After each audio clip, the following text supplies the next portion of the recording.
બોલો સ્વામિનારાયણ ભગવાનની જય, ઘનશ્યામ મહારાજની જય। તો ભક્તો, આજે ફરીને એક નવો વિડીયો લઈને આવી ગયા છે આપણી આ ચેનલમાં। તમારા બધાનું સ્વાગત છે અને બધા દરેક ભક્તોને હૃદયપૂર્વક જય સ્વામિનારાયણ। ભક્તો, આ 2 દિવસ આપણે વિડીયો આ ચેનલમાં નથી મૂકી શક્યા, જેથી કરીને આપણી આ તબિયત ખરાબ હોવાને કારણે વિડીયો નથી મૂકી શક્યા, તો માફ કરશો। તો આજે આપણી તબિયતમાં સારો એવો સુધારો થયો છે, તો આજે આપણે ફરીને ભગવાનની ઘનશ્યામ લીલા ચરિત્રનું માનસિક ચરિત્રની કથા આજે આપણે સાંભળીશું। તો આ કથા તમે પૂરેપૂરી સાંભળજો। અને જે હરિભક્તોને ઘરે ભગવાનની મૂર્તિ હોય ને એમને જો ભગવાનના વાઘા ખરીદવા હોય તો અમારી પાસે ઓનલાઈન ભગવાનના વાઘા મગાવી શકે છે। અમારો મોબાઈલ નંબર 63 54 45 14 82, આ નંબરમાં ફોન કરીને વધારે માહિતી લઈ શકે છે। હવે આપણે ઘનશ્યામ મહારાજનું આપણે માનસિક ચરિત્રની લીલા આપણે સાંભળીશું। હે રામશરણજી, હવે એક ચરિત્ર કહું છું, તેને તમે સાંભળો।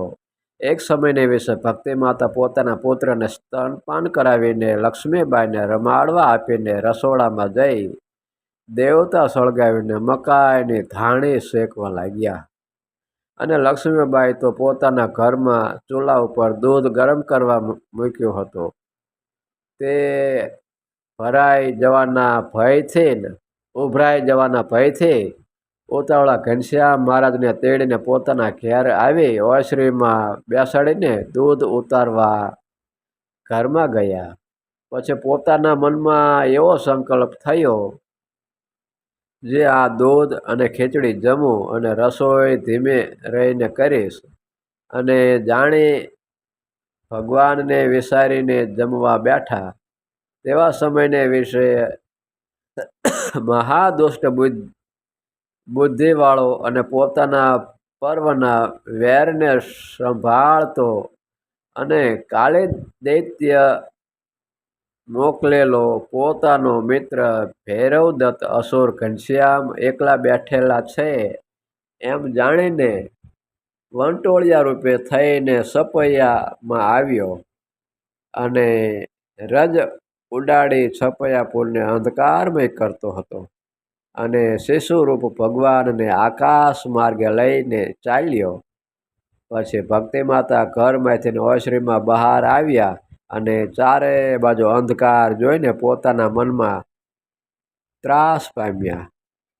જે મારા પુત્રને કાંઈ વિઘ્ન થયું હોય એવું જાણીને તત્કાળ લક્ષ્મીબાઈના ઘેર આવીને બોલ્યા, જે હે લક્ષ્મીબા, ઘનશ્યામ ક્યાં છે?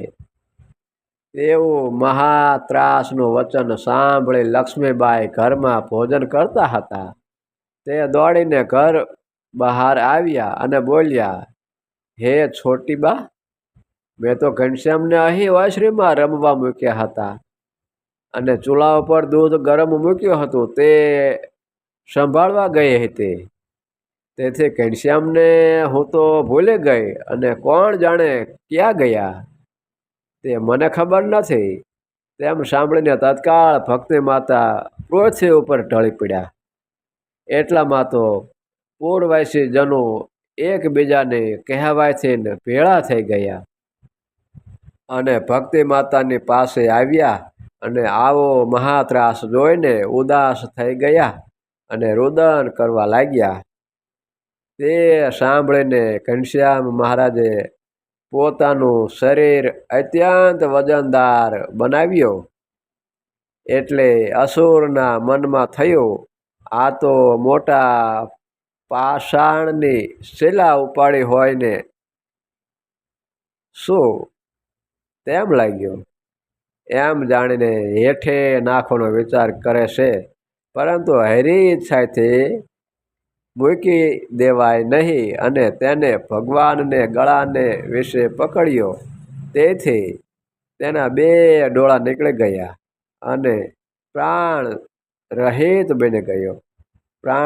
બની ગયો હોય ને શું તેવો બન્યો।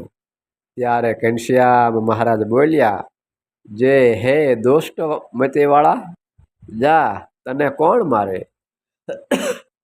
એવી રીતે તિરસ્કાર કરી મૂકી દીધો। તે કોઈક દેશાંતરમાં જઈ પડ્યો એટલે એવી રીતે તિરસ્કાર કરીને મૂકી દીધો.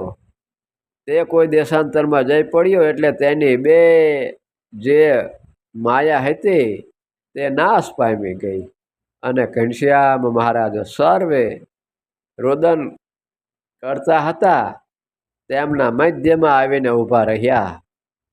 તે જોઈને ભક્તિ માતા આદિ કે બીજી કેટલીક સ્ત્રીઓ આનંદ પામીને પૂછવા લાગી, હે ઘનશ્યામ મહારાજ, તમારા વિના અમો ઘણા દુઃખી થયા હતા.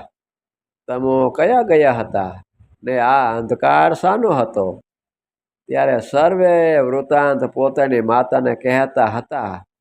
તે ઐશ્વર્ય જોઈને રાજ્ય થયેલા લક્ષ્મીબાઈ ભક્તિ માતાને આપતા હતા. પછી અસુરને મરેલો જાણીને આકાશમાં સિદ્ધો, ચારણો અને મુનિઓ જય જયકારના શબ્દે કરીને ચંદન પુષ્પનો વરસાદ ઘનશ્યામ મહારાજના ઉપર કરતા હતા. તે રામશરણજી આજ સુધી તો મેં તમોને ઘરની લીલા કહી. હવે પોતાના સખાઓ સાથે રમવા જતા અને ત્યાં જે લીલા કરી હતી તે ભક્તો આપણે આવતા વિડીયોમાં સાંભળીશું. ત્યાં લગીને મને રજા આપો. અને જે આ ચેનલમાં નવા હોય હરિભક્તો એ આ ચેનલને સબસ્ક્રાઈબ કરી દેજો, જેથી કરીને બધી કથા તમારા સુધી પહોંચે અને બધી કથાનો લાભ મળે. તો અત્યારે બસ આટલું જ. મને રજા આપો. આપણે ફરીને એક નવા વિડીયો સાથે મળશું. ત્યાં લગી બધા જ હરિભક્તોને હૃદયપૂર્વક જય સ્વામિનારાયણ.